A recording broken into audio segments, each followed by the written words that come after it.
welcome you and you and you, all of you, to what we consider to be holy ground. Ground of peace, ground of love, but also ground that saw people toil, that people lived on, and they worked on from sun up to sundown. But it is our pleasure, it is great pleasure to commence with our Juneteenth celebration. I use the term celebration because it's a celebration, but it's a different kind of celebration. This celebration is one that is more spiritual. That is one that we hope that you're going to feel some sense of pain, but then it's going to be followed by a sense of joy, and that's going to be followed by a sense of happiness and gladness for those who lived here, for those who toiled here, for those who helped to make America. So I'm going to ask you, if you will, we're going to follow the drummer to our memorial garden, where we're going to share with you the people who lived on this property, the people who worked and toiled on this property, the people who helped to make America, whose names, in many cases, are not known, whose lives and what they did is not known. But come with us as we honor each and every one that we are aware of. We honor them and we praise them and we thank them for what they did on this land and the fact that now we, descendants, friends, cohort, people who believe in equity, people who believe in diversity, people who believe in inclusion, are here today to celebrate what? Juneteenth. Follow me. And as you walk this trail, think about the fact that you're walking a trail that you had no choice but to walk. You walked it in the morning, you walked it in the evening, you walked it when the sun was up, and you walked it when the sun was down. So think about that, and let that penetrate your spirit, and give you a feel and a sense of where we're walking to, and who we're going to.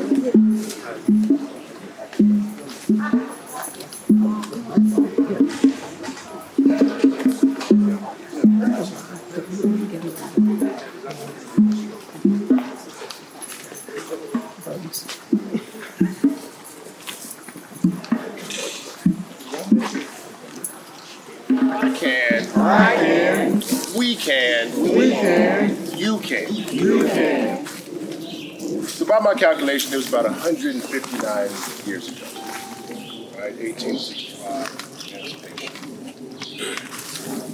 And I say that because we're at a place right now to be able to honor something that we realized was here, the unmarked graves of the enslaved. And in doing so, however long it took, we're now. So that I can, we can, you can is the internal fortitude to be able to get to a place where you can do the right thing. And that right thing today on Juneteenth is for us to be able to acknowledge the people who are. That's that I can, we can, you can. That is the spirit of this organization that brought us together to where this whole place was overrun with trees and somebody had a vision. And now we have another vision to be able to honor what is right here in front of us. So I thank you for taking time out of your life to be able to pause for a moment and be able to give reflection and be able to give respect for this wonderful land that we have of America. And just from what it is that we've been able to uncover, there's more to uncover. There's more right for us to be able to do every day. But we also have to know that I can, we can, you can. So, with that being said, we're going to open up our event tonight to be able to honor the ones that we have now come to love and hold so dearly in our hearts. And as represented by the stones that you see here, And the flags and the stones that you see back behind us are the names some of the names that we will read tonight. Thank you. And if you would like to follow along with the names, there are QR codes here of the entire list, but you don't have to. Okay.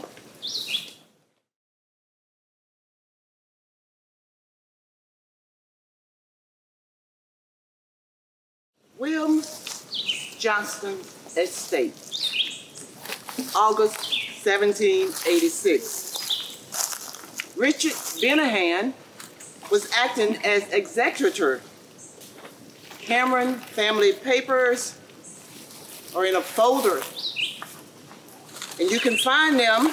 That folder is labeled 2107, scan number 23, at either the chapel in Chapel Hill. William Johnston opened a store in the earlier years. He brought in with Richard Benahan to work for him. At the time of Johnston's death, Benahan became the executor of his estate. These are the enslaved that Benahan bequeathed to his daughter. Pat, no last name. Millie, Jenny, Donna, Linda, Sally,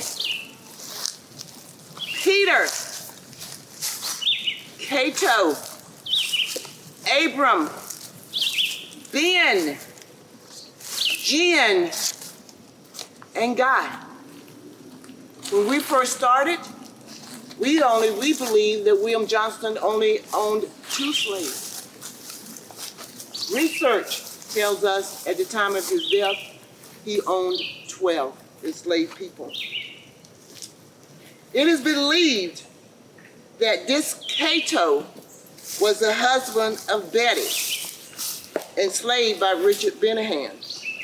Cato is the earliest known ancestor of the well-known Justice family, who have a line that is cemented at Stagville.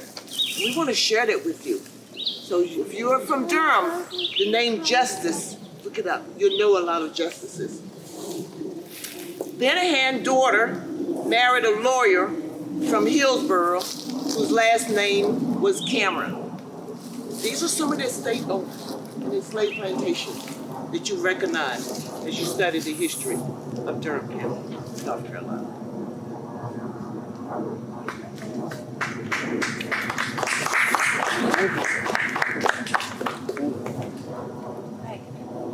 In the year 1832, John Adams, as a trustee of Duncan Cameron, purchased a family at auction for $1,250. The family was then moved to Snow Hill. Their names were Stephen, Chesney, his wife, and their children, Kit, Mary, Rachel, Pompey, William, and Harry. In 1834, the enslaved were known as livestock, just like horses, pigs, and cows. The names we say here are listed on a stock record that belongs to Judge Cameron. Remember, we said in earlier North Carolina, only taxed the enslaved between the ages of 12 and 50. These are the names of those at Snow Hill Plantation. 11 were horses. Tom Brooke, 47, Stephen, 50, Moses, 45, York, 37, Jack was 30, Davy Hunt was 40, Prince was 30, Frank was 25, Bill was 21, Jerry was 20, Orrin was 20. Mason was 19. Little Moses was 16. Bill Brooks was 16. Kit, who didn't have a last name, was 13. Henry was 14. Charlotte, 50. Sylvia, 50. Mary, 31. Jitsi, 31. Mary Taylor, 21. Chetney, 25. Rachel was 20. And Letty was 16. Year 1839. Here in this land, the enslaved worked mostly in the fields. There was very little. Can you hear me? Yes. Yeah. Okay. Yeah. There's very little chance of getting clothing. If you were in the houses or served in a position that put you close to family, they were mainly overseer in this area. You had a very slim chance of getting clothing. These names are those at Snow Hill who were on the Cameron's plantation clothing rations list. Moses, Little Moses, Jack, Tom, Billy Brooks, Prince, Orrin, Henry Civilis, Stephen, Kit, York, Jerry, Billy, Davy, Pompey, Henry Ray, Little Henry, Frederick, Nathaniel, Myers, Bob, Jim Hargis, Tony, Sam, Little Joe, Henry, William, who were twins, Silva, Jincy, Mary Black, Mary Yellow, Mary Princess, Charlotte, Lethea, Rachel, Sophie, Sally, Chestnut, Mary, Becca, Eliza, Rachel, Charlotte, Peggy, Mary, Susan, Dilsey, and children Frankie, Lucy, Alan, and Jane, and then Stephen, Walter, Hawkins, Chestnut's baby, Jack, and Daniel. How many twins? Wow. Is there a number? There's no number. Okay, I was just wondering. It was a long list. Year 1841 through 1842. Only people who were of working age were issued replacement shoes, probably.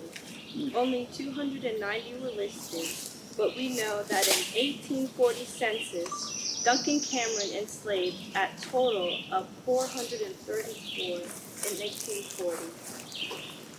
And Cameron and Benham with a combined estimate of about 721. In this list, we are going to highlight children believed to be under the age of 12 because they were not tax exempt. Fred, age 10 to 15. Dinah, age 1 through 5.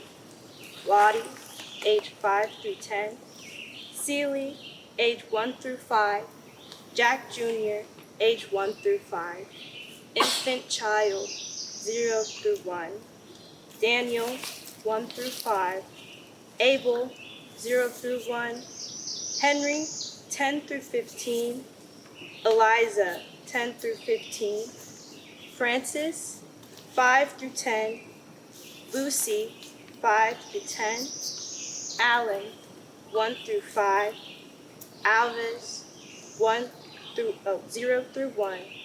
Becky, 10 through 15. Elizabeth, 0 through 1. Sam, 1 through 5. Elias, 0 through 1. Rachel, 10 through 15. Poppy, 10 through 15. Henry, 10 through 15. William, 10 through 15. Stephen Jr., 5 through 10. Walter, 5 through 10. Hawkins, 5 through 10. Francis, 1 through 5. Phoebe, 0 to 1. Fib, 10 through 15. Violet, 5 through 10. Patience, 0 through 1. Nathaniel, 10 through 15, Molly, 10 through 15, John, 5 to 10, and Harriet, 0 to 1. I hope that you noticed there were no birth records. Nobody was keeping up with the date that these children were born. And I hope that you noticed that there's a 5-year difference in what was guesstimated to be their age. That's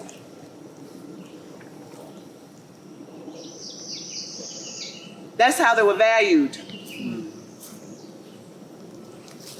That's how they were valued.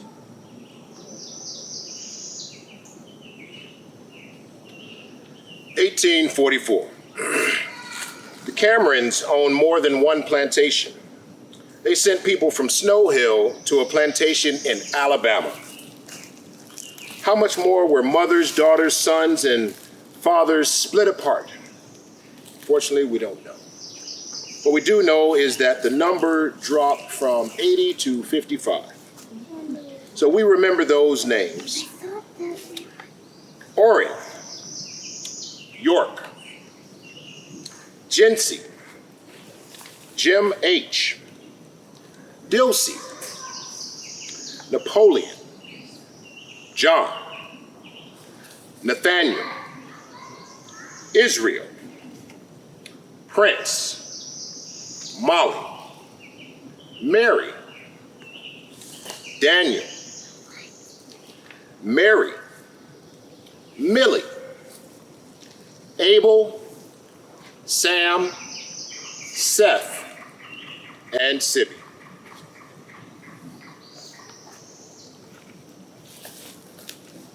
You know how many miles it is from North Carolina to Alabama? Could you walk it? As a child or even as an adult, could you walk every step of the way? Not stopping when you feel like it? Could you imagine?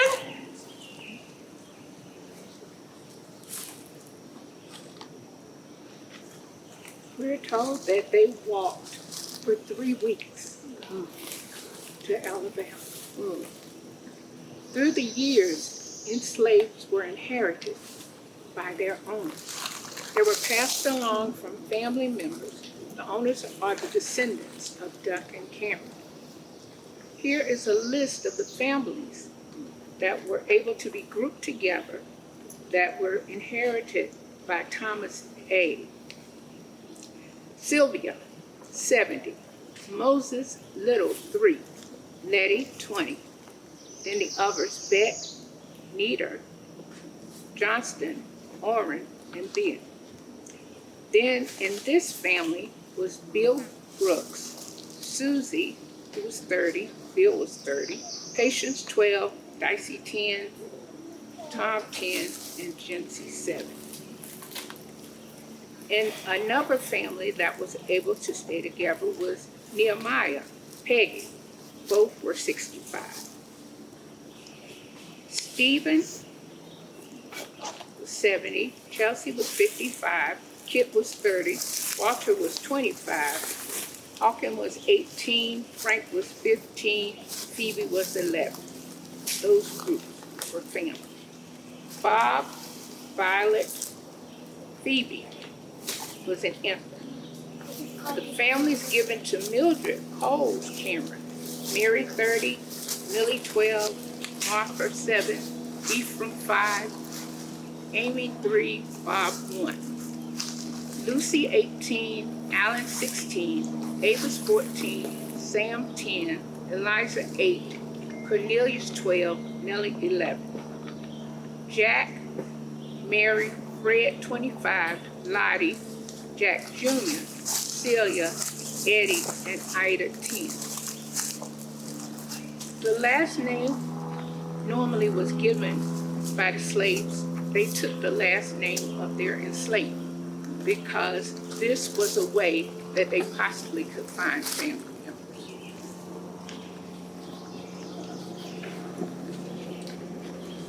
So I think once we look at the bigger picture, and obviously as we are here honoring those who were enslaved, it's very important that we think about being intentional with our language.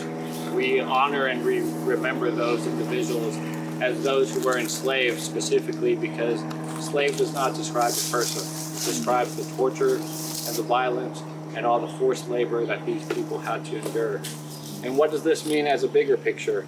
Well, this is just a very small part of a plantation that grew to be 30,000 acres. We are on land that was one of the largest plantations in North Carolina. As we get close to emancipation, all these individuals that were enslaved here were seen as profit. This profit allowed the Cameron family to be one of the wealthiest families in North Carolina.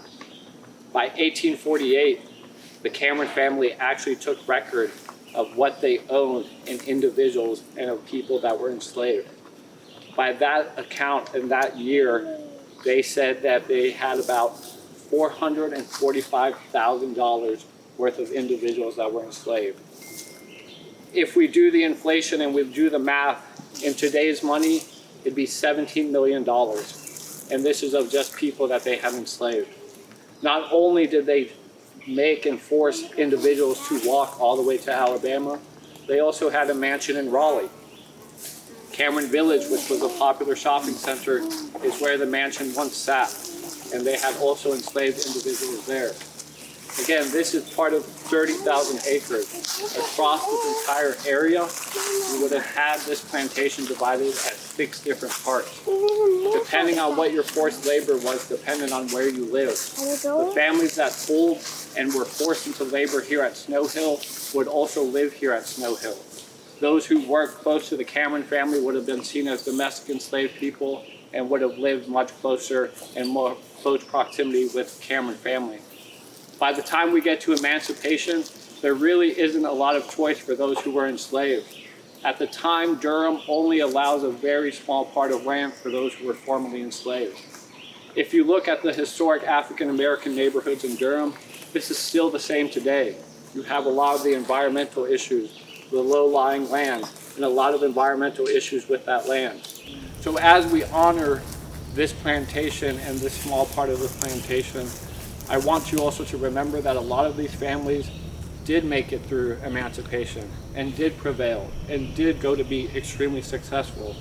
We owe a lot of the city of Durham to these families. If you look at Black Wall Street and a lot of Durham, North Carolina Central, NC Mutual Life, it is these families that were once enslaved that really went on to create the city of Durham.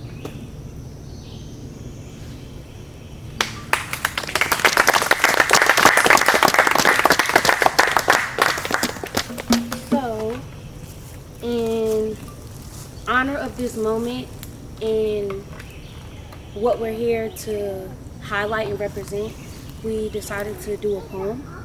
And as I read the poem, I just want you to think about children who were killed, children who were abused in different situations on plantations. I want you to think about children being stripped from their mothers, from their families, the men that were abused, and even till this day that there's still a fight to say that Black and brown bodies and indigenous people have human rights, that we're humans, that we're people, that we're beings, that we're just not property, we're just not anything that you should just castrate and push to the side, that we have feelings, that we have emotions, that we care about our families and getting back home to them just as much as another race may.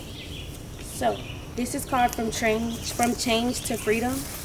In shadows deep, where pain did lie, our ancestors' tears, a mournful cry. Through years of bondage, harsh and cold, their spirit strong, their stories bold. From chains that bound, they longed to be, to taste the air of liberty. In whispered prayers and silent pleas, they dreamed of freedom's gentle breeze. Now Juneteenth dawns a beacon of bright.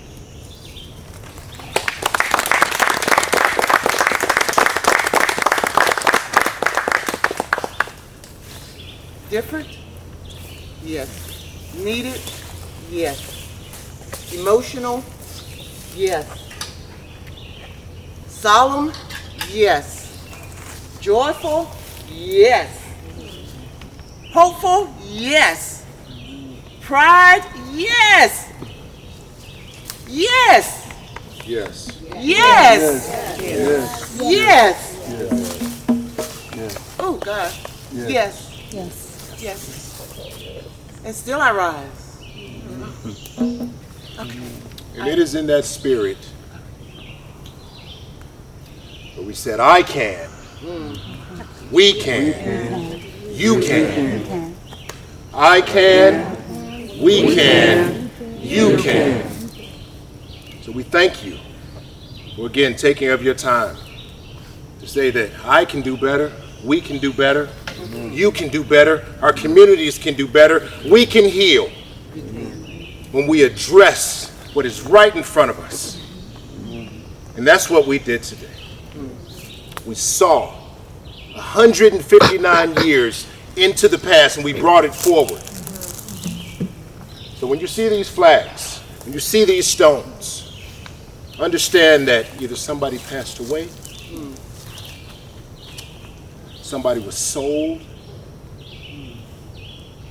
away.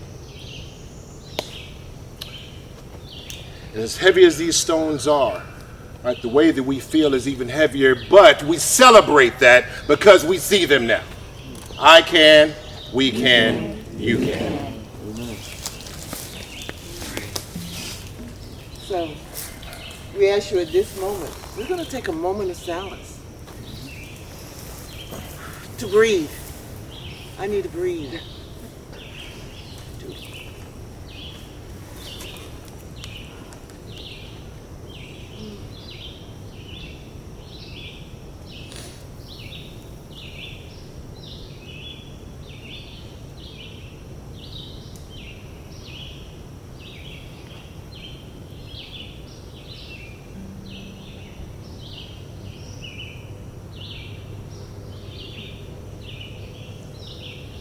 May we forever and ever honor and recognize all that was done for us by those who came before us. Back a little bit. I know you have to do it.